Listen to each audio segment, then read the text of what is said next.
E uma frequente pergunta que chega até a gente: o que é o sopro cardíaco? Qual é a origem do sopro cardíaco?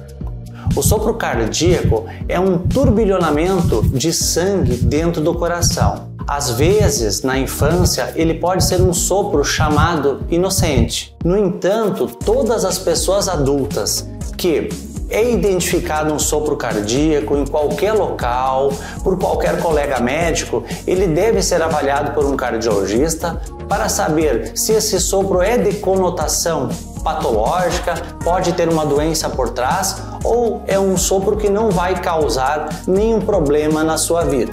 Portanto, a todo mundo que tem identificação de sopro cardíaco, devemos fazer uma avaliação complementar.